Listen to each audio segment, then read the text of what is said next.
Some people have already paid their memberships, so we already got your payments. We have you listed down. We have a current on our website. You can actually pay already for the memberships, but we try to urge that you just wait until about mid-March. Is that right? So we're going to be integrating. The payment into the application that we're developing around mid-March. So the application was already developed. It's just getting that payment system into place. Yes, right. So, okay. So then us will talk to you about that platform very quickly in a couple of seconds, right? So far, we would say about March 1st to March 15th. That's when you can start paying. And of course, we'll send out an email. We'll send it out on social media, so that way everybody can be aware that the membership has already been open. I don't know if you want to talk just a little bit. You can come on up. Okay, we have it up there. So us is going to show you the current membership platform. That membership platform has stuff, like I said, you're able to put your picture on there, you're able to put your name and credentials and stuff like that.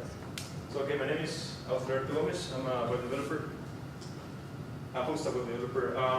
So I created an app for the association, right? So it's a member administration web application.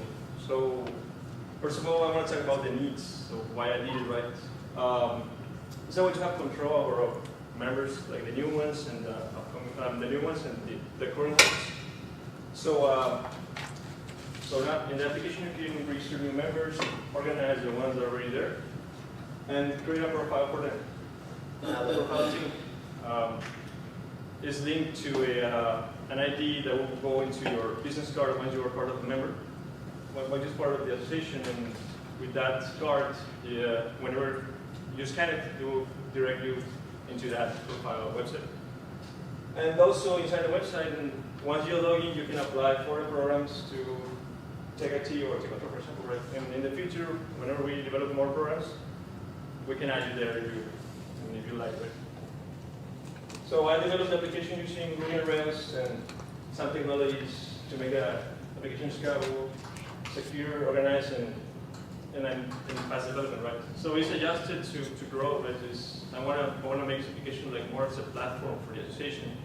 But right now it just covers that part of registering new members, getting the payments, creating the profiles, generating your ID, and talking about the profiles project.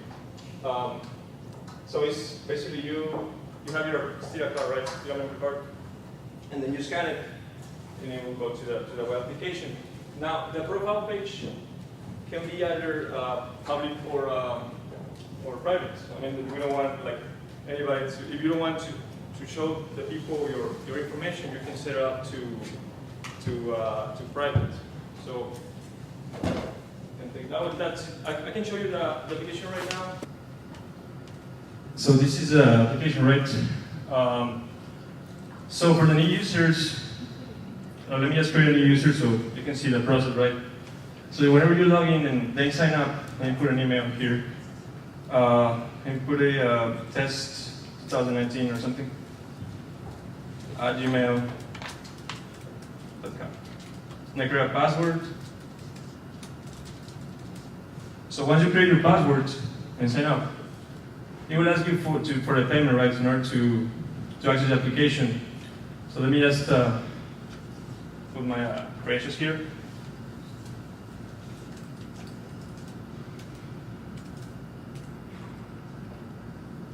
I will use a test card, so I want to put mine for now. I don't think I have the money.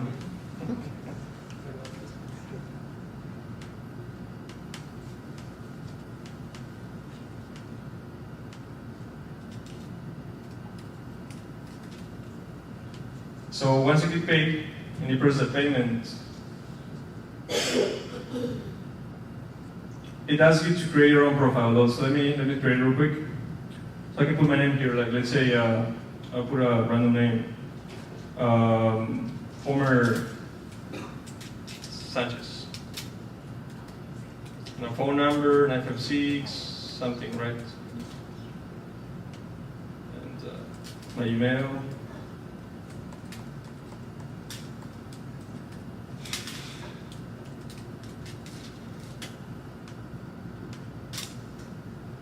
Now here in the photo link, you need to, right now, doesn't have the option to upload your profile, but I would add it like later in the week.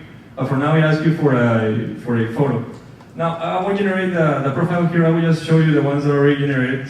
So let me just sign up real quick. So let me log in with the admin account.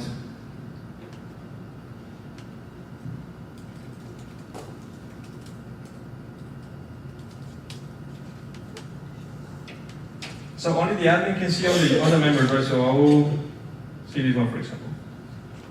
So once you generate your own profile, it will display like this. You will see you have your links to your social media. If you want, this profile is set to be public, so I can modify that. I can set it up to private if I want, right? So it also has your experience. Let's say you want to add something like, if you work somewhere like your position, your company, and whatever. I think mine already has some information. Yeah. So I put some random stuff there, right? Experience, education. So this is a basic profile system that I created for the association. Right? But again, if you don't want to show it to the public, you can just modify it and set it up to private, and then just update it. And that will be it. But this is the basic stuff. I mean, this growing application is made to grow more in the future. But for now, it does only that. So I think that's it, guys. Thank you. Thank you very much.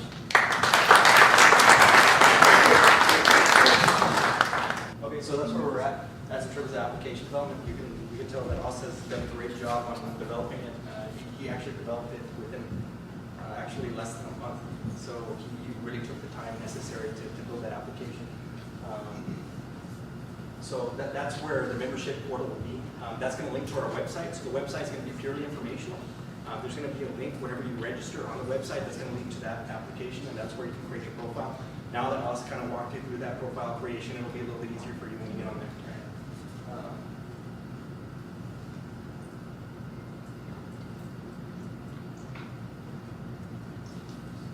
You can just proceed to the next level.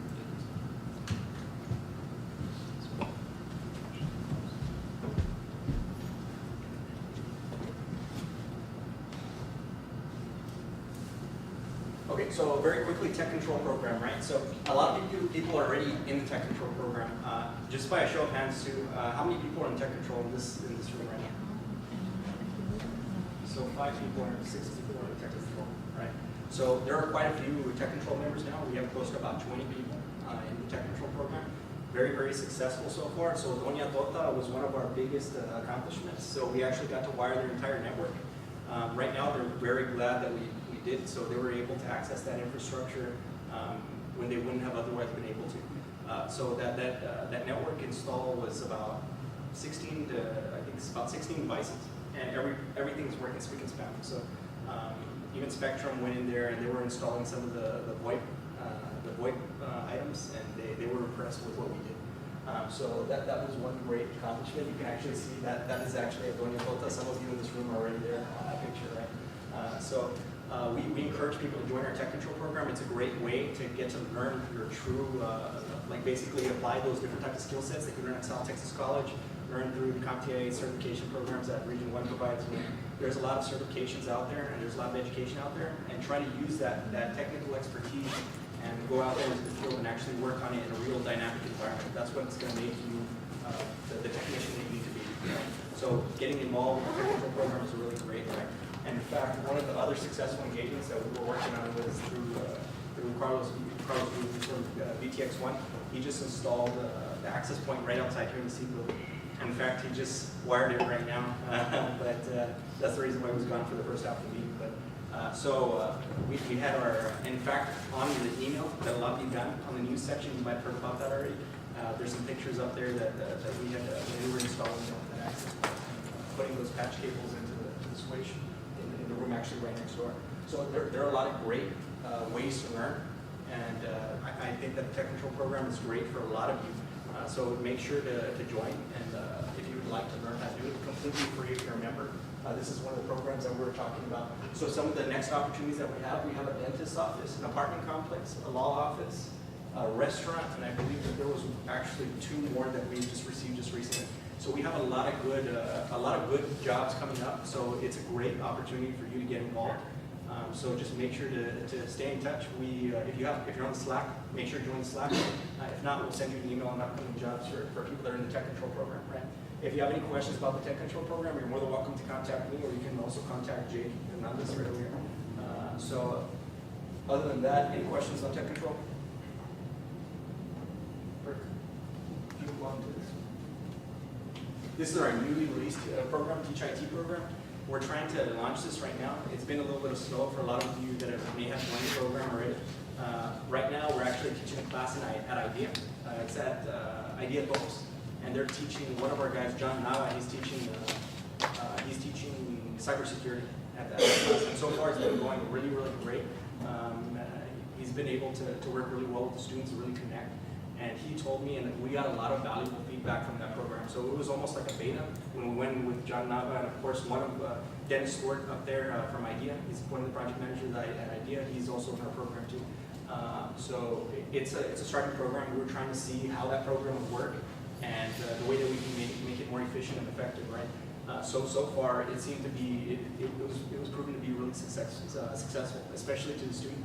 John had never been able to really instruct in person before, and he's getting a lot of valuable feedback. We have a feedback process for the students. So when you're up there, the students actually provide feedback on the teaching style, and also the administrators that are overseeing that program from IDEA also get a feedback form to talk about the feedback in the Teach IT program. So it's a great opportunity for you to get involved. If you do get involved, we changed it to about 6 one-week courses. So if you're involved with the program and you provide 6 one-week courses, then you're able to get your CTT Plus voucher. And the CTT Plus voucher is at essentially the money is provided by the institution that you're teaching at. So they just basically sponsor you for your CTT Plus. What we're trying to do in the future is to try to get these programs to help out and provide some type of background knowledge for people maybe in junior high and high schools, and possibly even make it up to PEIMS eventually in the future, so that way we can get math credits and different types of stuff like that, right? So Teach IT is a great program to get involved with. Like I said, if you want CTT Plus, it really helps out quite a bit.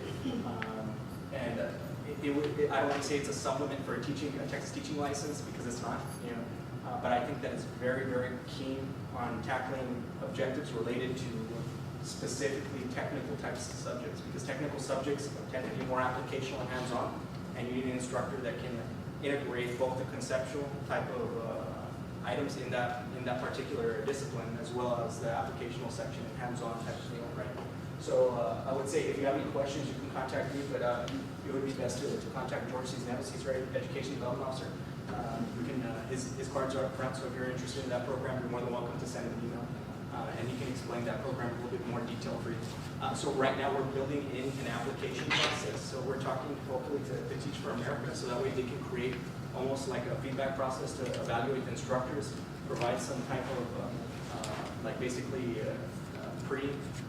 basically some type of educational to our instructors, basically like just showing people how to teach, right? So basically a seminar on how to teach, right? So we're trying to implement that process right now, so that way we provide a quality education at the first try to the people that are helping us out with the CTT Plus vouchers, right? Does anybody have any questions regarding that?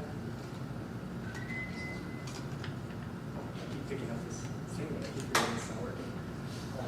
STEM polos. So is Matthew here by chance? Oh, Matthew. I don't know, so you never got to see the pictures. If you don't mind, we can use Matthew as a model. Matthew already has his STEM polo here. He came in today. Stand. Yeah. You got to stand. So you can turn around a little bit so that way everybody can see it. You're already modeled for the camera, so it's not too different. So that's the STEM polo in real life, right? So you can even see on his left shoulder, that's the tech control patch. So if you're part of the tech control program, you get a tech control patch on your left-hand side. If you're part of the Teach IT program, you get that stacked on top if you're also in the tech control program, right? So they're almost like chest candy. The polo is $22.95. You can get it at MCM Sporting Goods. We can provide that information to you a little bit later. If you have any questions about that location, you're trying to find it, you can go ahead and contact me about it. The tech control patch is $5 each. So every time you get a patch, it's just going to be an additional $5. And it's a really robust material, so whenever we go to tech control jobs, it's breathable, so it's nice and light. You know, it's made out of 100% polyester, so it's really good for breathability, and it's very comfortable too. So if you're interested in buying that, you can go ahead and do that, or you can order it here with us, and we can submit the order. We'll bring it back to you at no charge. We'll have it up front, and you can pick it up with the down at the desk here at the seat. Yeah, I forgot. I have my remote back there. So we have 2 committees right now. We're getting to the end of this presentation, just trying to make it as short as possible. So we have 2 committees right now. It's a wireless committee, which Carlos has done a great job of leading, as well as Michael Hilton. Where is he? Oh, Michael Hilton, yeah. They're both on the wireless committee. They actually did the install, like I said, here for the seat building, and we're going to start coming up with new projects for the wireless committee. We also have an app development committee. That one's barely getting started, but the next committee that we would like to start is a cyber committee. And we want to be able to get the cyber committee. And what my goal for that committee is to try to get some type of curriculum, like professional development, maybe like PowerPoint or something like that, and provide different types of services to maybe even banking and financial sector.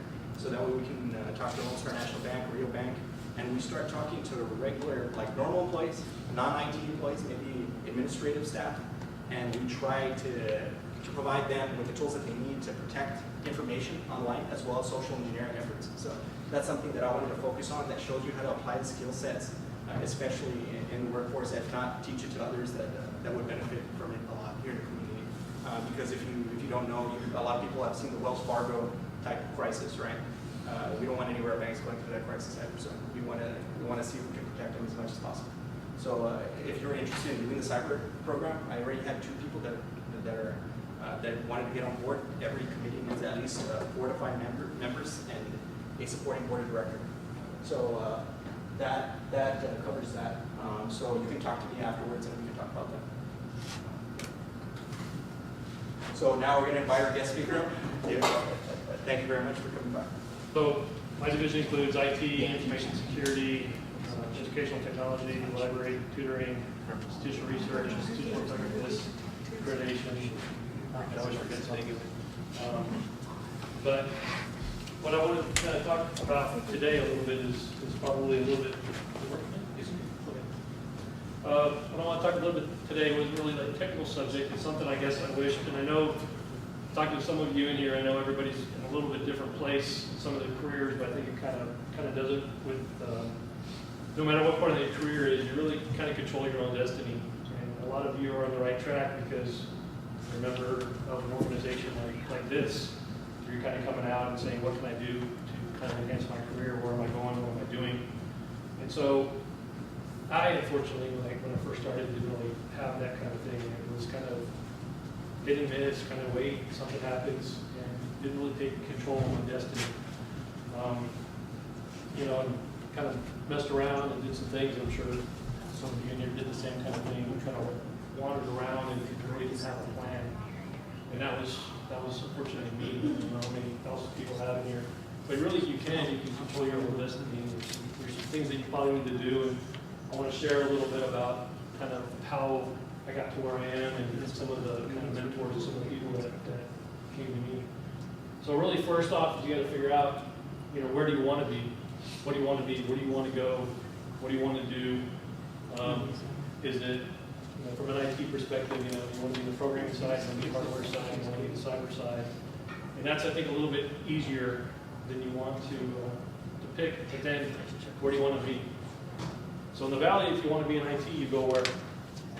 Upstate. The Valley. In the RGV, where do you go for IT? Upstate.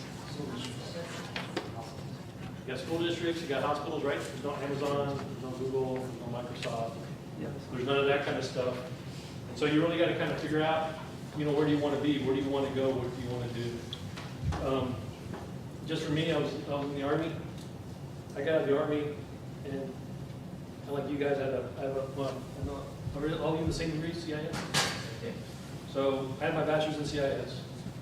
Came back to the Valley. I won't say what year it was. But unemployment was something like 12, 14, 15% in McAllen. I mean, everything's like 4, 5, 6% now. It was 12, 13, 14%. And I thought, hey, I got a bachelor's in CIS. I'm going to do business. I'm going to do something else. Had some military experience. Came back, couldn't find a job. And what happened was, someone said, hey, there's a college down the road, South Texas College, right? It used to be South Texas Community College. Just went down the road, somebody said, they can go down there. I went down there and got a job there. Stayed there for a few years, and I kind of moved on. But when you got to figure out where you want to be, it's not always, I got to go to one place. And especially in the Valley, there's really a lot of opportunities. I think you all are doing that. There's some really great IT. At Region 1, there's some great IT. At the county, there's some great IT. At the colleges, there's some great ideas in the school districts. Cities. So there's really some really good opportunities here. And the other thing I think the Valley has really good is a lot of entrepreneur spirit, which is kind of the mission seed kind of thing, right? What can we do? And then PSJ today, PSJ school district is saying they're starting an incubator to do some of the same things. So there's a lot of potential for you, but you got to figure out, where do you want to be? Where do you want to start? And what I try to tell people is kind of embracing those things. Like I said, I really didn't think I was going to go to higher ed. It never really came to what I thought I wanted to do. But when I got there, I really liked it. So when you figure out what you want to be, what you want to do, be ready to kind of embrace some of those different opportunities. Now, this is what I want to do, and it's going to be a little bit more, I think, interactive than me talking for a little while. But what I want you to think about is not only where do you want to be and what you're doing right now. How many of you are actually working now? Okay, a lot of you are working now. So what you should be thinking of, and I know some employers don't want to hear it, but where do you want to be in 5 years? Do you want to be in the same exact position you're doing now? Do you want to do something? Do you want to do something different? Do you want to move up? Do you want to do something else? So what I always tell people, and this is what I learned. I worked at Intel Corporation for 4 years, and one of the things that I did was I got back from the Army, worked at STC for about 3 years. Went and got my MBA. At the end of the MBA, there was a job fair. I happened to walk in. Intel said, "Hey, you want to work for us?" And I was like, "Sure, great." And I left. And when I got there, something that nobody had ever asked me. One of the things was my manager came in. A guy named Jerry Baldwin, still talk to him periodically. But he came in and said, just like the first meeting, he said, "Where do you want to be in 5 years?" I didn't really know what to say. I said, "I want to be you." And I wasn't really expecting that call. He said, "Oh, you want to be me? Great." He said, "Now I can come up with a plan for you. I can help you do that." And then about a year later, he asked me the same thing. He said, "Well, so where do you want to be in 5 years?" And I'm like, "Jerry, I still love you, man. I don't want to be you anymore. I want to go into manufacturing." And he said, and I was working in third level global support for PeopleSoft, the PeopleSoft system. And he said, "That's great." He goes, "You know what?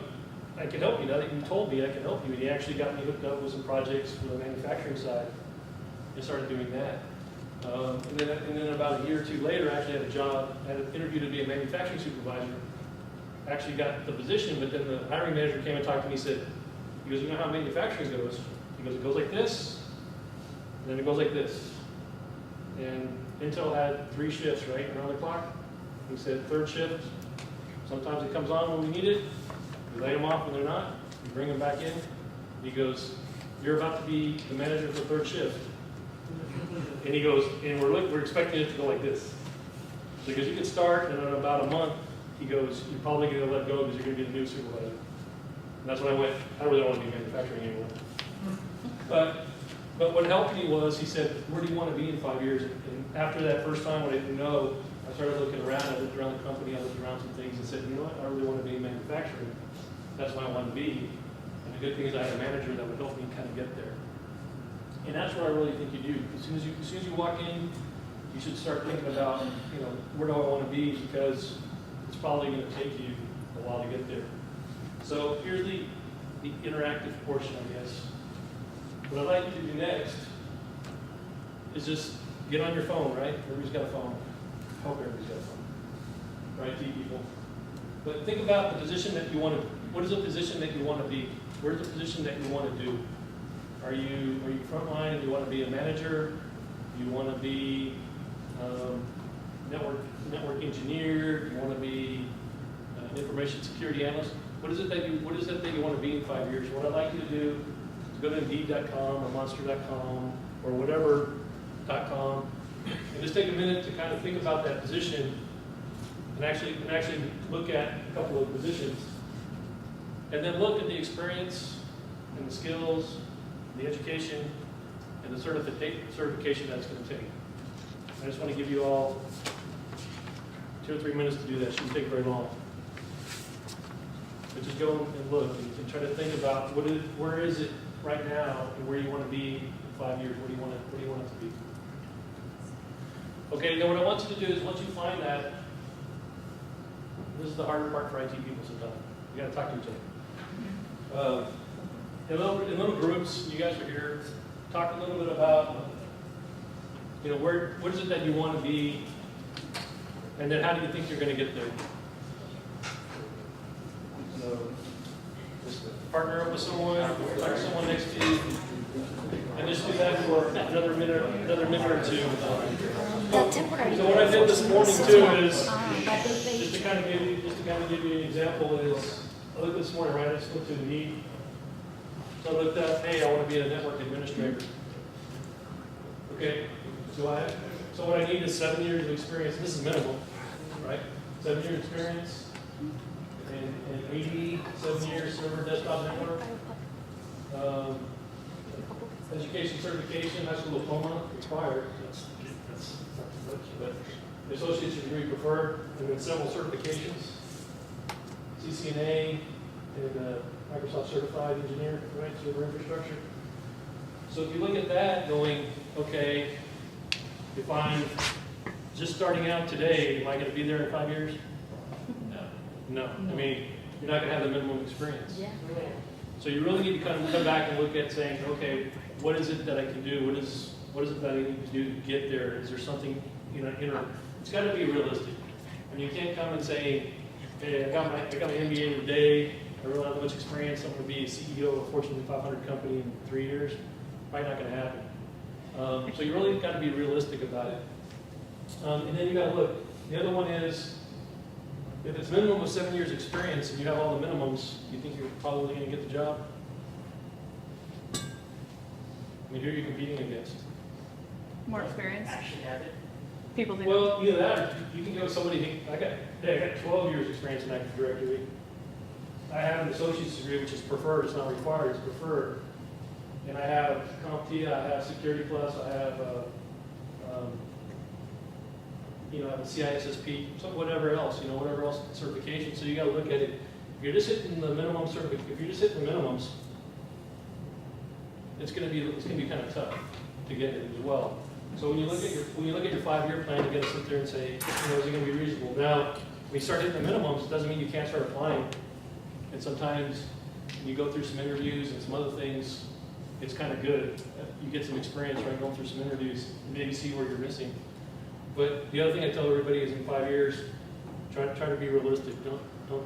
Don't come up with something and say, I want to be CISO of an organization after 5 years of experience. You're probably not going to get it. You're just kind of setting yourself up. Think about something you can do. The other one I looked at too was on the cybersecurity side. It's something my son wants to do. He'll be a penetration tester.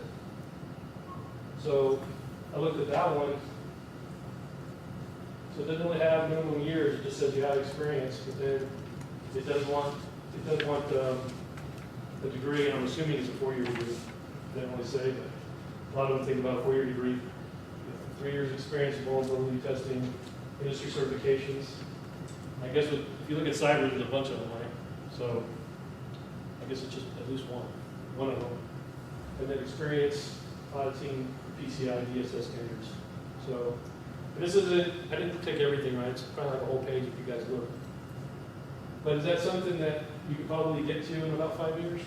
Yeah. See, that's more realistic. I mean, if you guys, what year are you guys in? Senior. Senior? Junior? So, in a year or two you graduate. We can be like me on the 8-year plan. And then, you have time to get the 3 years of experience and work on your certification. So you probably can. You just need to make sure you get a job and you can work on some of the requirements. Yeah. So again, if you look at it, it's where do I want to be? How do I want to get there? And then how do I plan? How can I get there?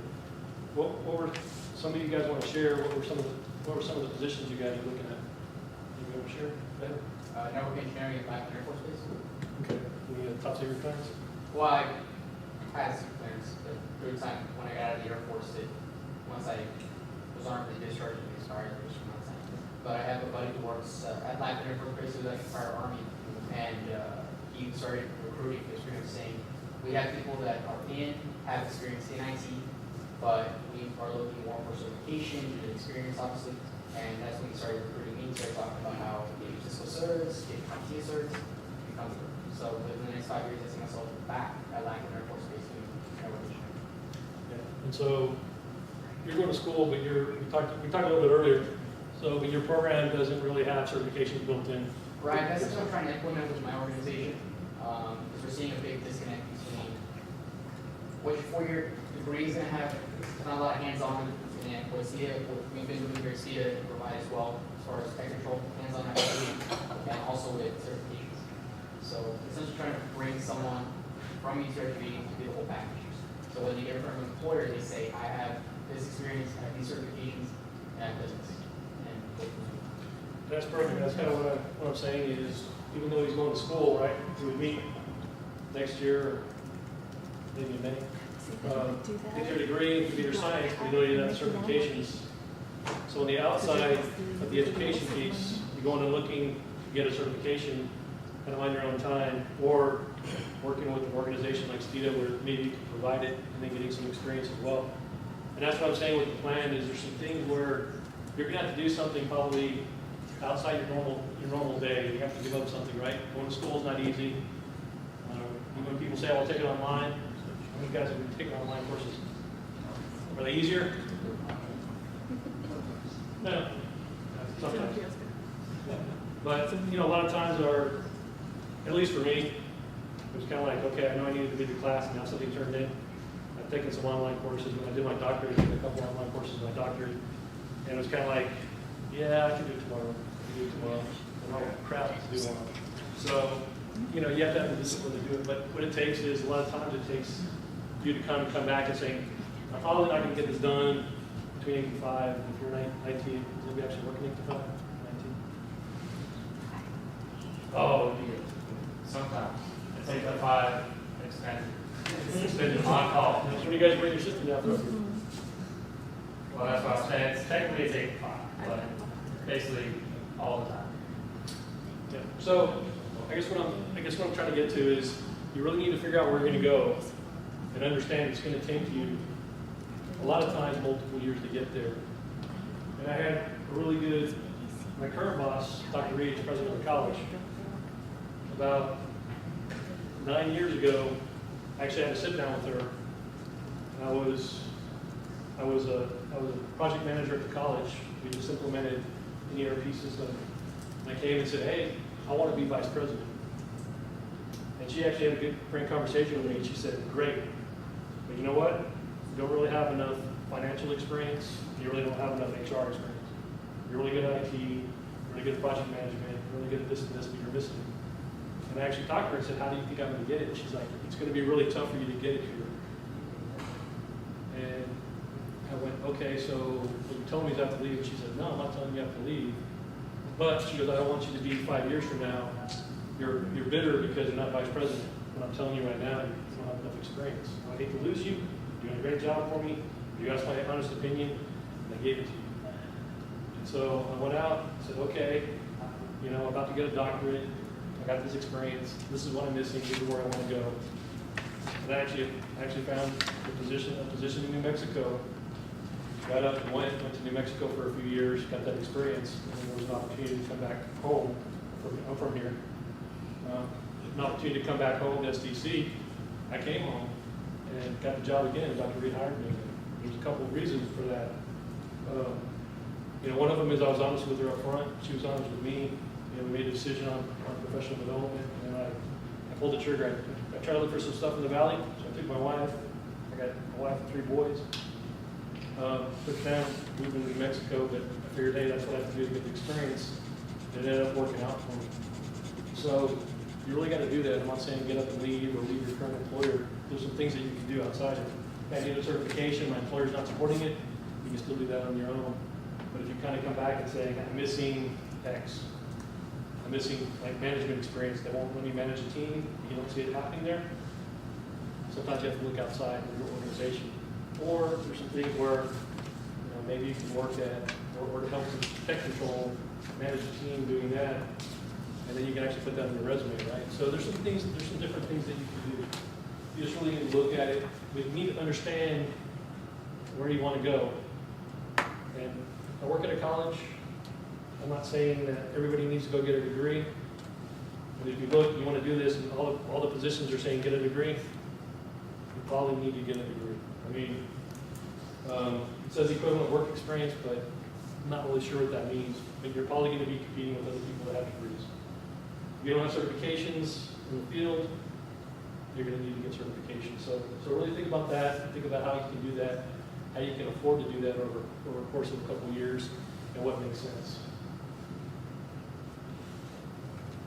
Now, we looked at those things, and you need to ask yourself, and we kind of talked about a little bit, do you need more experience? Do you need more education? Do you need more credentials? If the answer is yes, then you need to kind of figure out what you need to do. So what I want you to do now is talk to that group, talk to your person again about the position you want to. Think about that position and talk about how you think you can get some of those things that you're missing. What are some options? Is it going to school? Is it doing tech control? Is it working on a credential? Is it doing something? So I just want you guys to talk about from your perspective, how are you going to start working on some of that stuff? So I'll give you guys a couple minutes to do that. Sarah, what do you think? What is something they're going to do next? I'll share. Go ahead. Okay, I have a degree in computer science and I have 3 certificates. I want to become an analyst and I plan to read more books and probably get another certification like the CCNA too for network and routing, and maybe in the future get an MS in cybersecurity as well. Okay. Great. Anybody else? Everybody else is good? Only one question per conference. No, good. Well, experience with the technical and any other implementation they can provide, education, finish off their bachelor's, possibly their master's. Use my grad bill and easily for that. Credentials, my CCNA exam, once I pass that, and I work my way up through security, and then go with the security back to the analyst side, hopefully within the next 5 years. Yes. Anybody else? How many people think they need more? How many people think they need more credentials? How many people need to go back to school? How many just need to get some different types of experience? How do you think you're going to get that experience? What kind of experience do you need? What kind of experience do you need? Active directories. I just need to get my hands in the network. So, literally any kind of internship. I'm looking at schools right now at banks. See what happens. Are you doing school right now, or what are you doing right now? That's one thing we're not that big at. I think something like this organization is probably a good first step in getting some of that stuff, so you find the right track. There's just some different ways you really need to look to be creative. So, and do you guys have, like, you have the Cisco Academy and everything? Cisco Academy? Not yet. We're seeing to get some CCNA. There's some Cisco Academy stuff. I know some different people do it. You can download packet tracer. Or not, you guys are doing some Cisco We're doing stuff? right now we're offering a couple of Cisco bootcamp. So again, I'm the IT director for each one. And one of our goals is to develop more tech-related educational content. Right now we're offering some CCNA switching and routing bootcamps, 5-day, includes trainer in-house, material, testing voucher for $2,500. And I know that sounds like a lot of money, but it's actually half of what it retails for. And you don't really see these in the value you would have to like go to San Antonio. So I've got one sold out. Actually, Noah is starting. You pay for it out of GI Bill or somehow, or No, I have to pay it. out of pocket. Next week. And I've got a couple more, but we're exploring some other mechanisms, maybe looping in workforce, and then maybe building some of the more basic starter So that's kind of the stuff that we want, but I will develop whatever, I just need to know what's needed. So if we need, fundamentals or anything else we can do. So again, this is a good mechanism for you guys. Yeah, I would say if you're young and you don't have anything going on right now, go to school. You gotta do something. Because or else you're gonna end up, I got 16 years in IT experience. And I've already peaked out and I'm basically going back to school and back to getting certs. Because you're gonna get to a point where you can't get to the next level without that stuff. So if you do it now while you're young, it'll be ready. I'm gonna throw it all on the bus. I hired Noah at the county, and Noah is super good with facilities. He's super good with voice over IP, super good.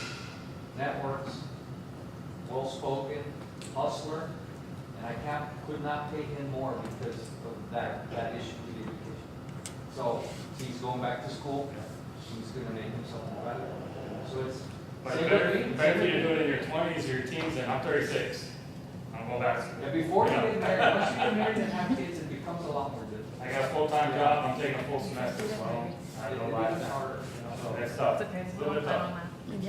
And I just switched jobs, and again, I have to lean on certification and experience and all that. And I don't have a master's, and I don't want to stop here, I want to keep going. Now I need to think masters and more certs, and maybe branching out more into cyber, multimedia. I'm looking at marketing, multimedia marketing. Yeah, so 30,000 might be a good amount of money, then you start getting to 40, then you start hearing 70, 80, your mindset changes, You can make that kind of money, make good money, and have a good job, have, benefits and all that. So, as you go on in your career, that's what you're gonna find some things. I have to get to a place, the college.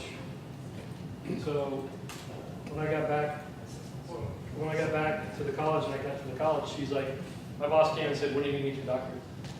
And I was like, man, I got a bachelor's in CIS and I got an MBA and I'm good. And she's like, no, seriously, when are you gonna go back? So I said, great, you're my boss, whatever. I had some Hazelwood money and stuff too. I went back and got a doctorate, but I got a doctorate in educational leadership with an emphasis in educational technology. Because I made the decision I was gonna stay in higher ed. So educational leadership made more sense than trying to go back and get a doctorate in business or something. So again, you gotta kind of come back and figure out where you want to go and you want to get there. What I'll tell you is, and I don't know about the county and some other folks, is a lot of people say, well, experience counts a lot. It does. I'm probably telling you, probably 10 years into your career, people start hitting that glass ceiling because other people have degrees. And if you look around this room, you got a room full of sharp people that in 5, 10 years you're going to be competing against. What's your differentiator? And it's going to be, y'all are probably going to have the same experience, right? In 10 years, you'll have 10 years of experience. Some of you are going to have, I got these credentials, I have this degree, and that's what kind of does it. And I tell you, Dan, that you probably hire a lot of people. You look and you sit there and you go, wow, I got 20 qualified people applying for this. What can I do? It's like, who doesn't have a credential? Oh, okay, we still got 10. Who doesn't have a degree? Right. And you go, okay, now I got 5, and I got 5 good candidates. And that's why I said, remember I said preferred? And they have everything that you prefer. It's like, other people may have the minimum, these people have some preferred, or maybe even a little bit more. And those are the ones that get interviews.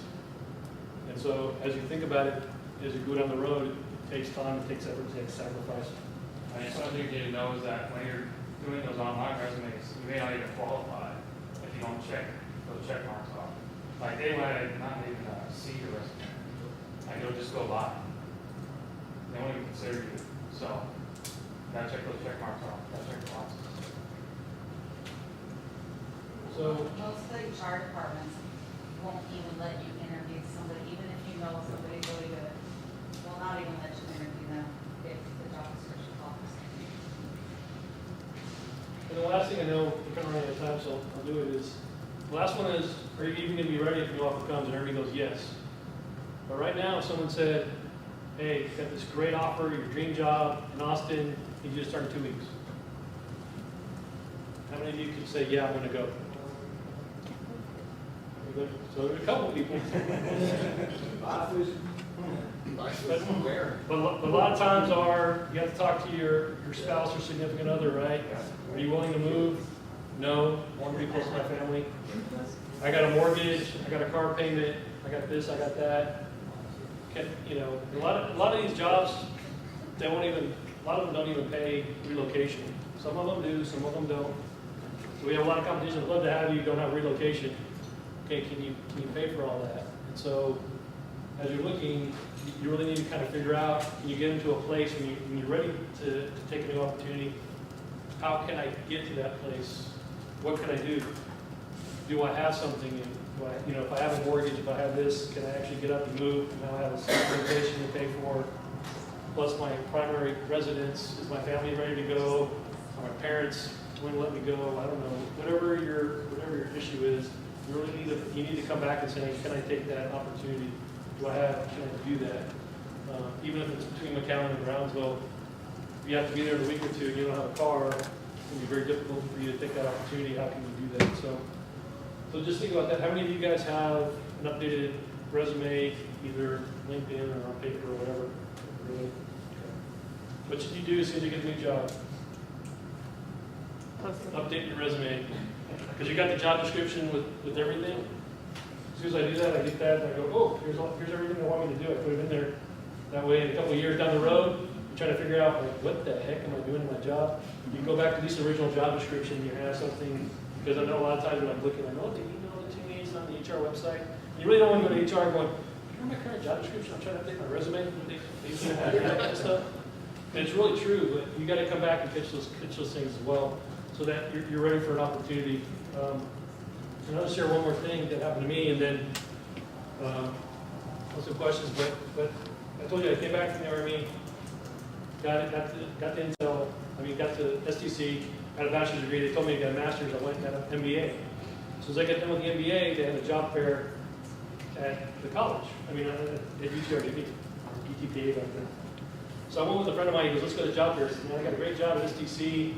I'm a director. Everything's great. Love my job. Love everything." And my friend just goes, "Hey, well, just come with me." I went, "Okay." So I went to the job fair and went to the Intel thing, and my friend had all his resumes, right? He's like, "Hey, go back there, it's all paper, right? Here's my resume, here's my resume." And the guy was standing here looking at me and goes, "Well, what's your deal?" I said, "Nothing." He goes, "Are you going to graduate?" I said, "Yeah, we'll graduate together." He goes, "Where's your resume?" "I don't have one."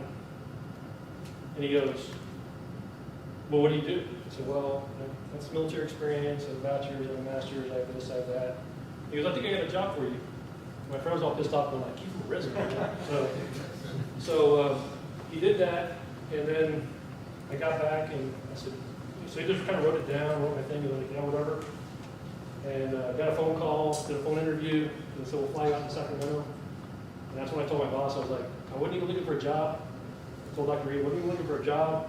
Ran to the Intel person, they wanted to hire me. He came, went to Sacramento. This was like right before Thanksgiving. I was graduating in December. So he came, gave me an interview. We went out to Sacramento, did the grueling 6-hour Intel interview with different groups. And then about 2 weeks later, I got home, maybe about 5 days later. They said, "Okay, we're going to offer you a job." I was like, "Well, I need to think about it." And they went, "No, we're Intel. You got 72 hours, and if you say no, don't ever call us again." Luckily, I was ready. I talked to my wife was willing to go. And I said, "Let's go." I go, "We got to go in 2 weeks." And so I said, "I got to be out there in 2 weeks." Now, it was a good thing, but I was ready to go. I had kind of prepared myself. Even though I wasn't really looking for a job, I was in a good place where I didn't have a lot of debt, had a lot of things. So I was ready when the new offer came to go do that. And a lot of times you got to think about that. A lot of times these opportunities come, and you may only have one shot at them. And so if you're really interested in going to the next level, think about that as you do those kind of things, and as you buy those new cars or buy a big house and those kind of things. A lot of those things will limit your opportunities because you really go somewhere else if you're tied down back here. So just think about that. Just be ready and kind of go from there. So just want to talk about. Hopefully it was helpful. Does anybody have any questions or anything? Actually, this is a great program for a lot of people that are aspiring, especially. I know a lot of you are interested in tech, and if you want to get into tech and you have the certifications, try to get something like this. An associate's degree really does make a difference. You need that trifecta. You need experience, you need education, and you need certifications. That really does help out a lot. So Tech Control is here to help you out with experience. STC is here to help you out with education as well. And being able to go through certifications like Renan, the director of IT up front here, Region 1 is actually running that program that you saw with certifications for 8+, 10+, Security+. There are a lot of opportunities out there. Just make sure that you take advantage of all of them. You know? Try to work together with all the resources that you have here in South Texas, right? So you can grab some more of these. There's some outside. I think that we ran out of Region 1. Yeah, so we're gonna make more, because we're gonna re-engineer it a little bit. I think the program should retire at STC, and then Ali's having to renegotiate work and get their STC for the company stuff. Well, we had a little admin snack, but it's getting refreshed, so we'll re-release it in a week or two. Yeah, that sounds great. So like I said, urge you guys to get some of these and look through them, right? I just want to give a round of applause for our executives up front that have taken the time to come out and speak to you guys. David Plummer from South Texas College, Deanna Berger,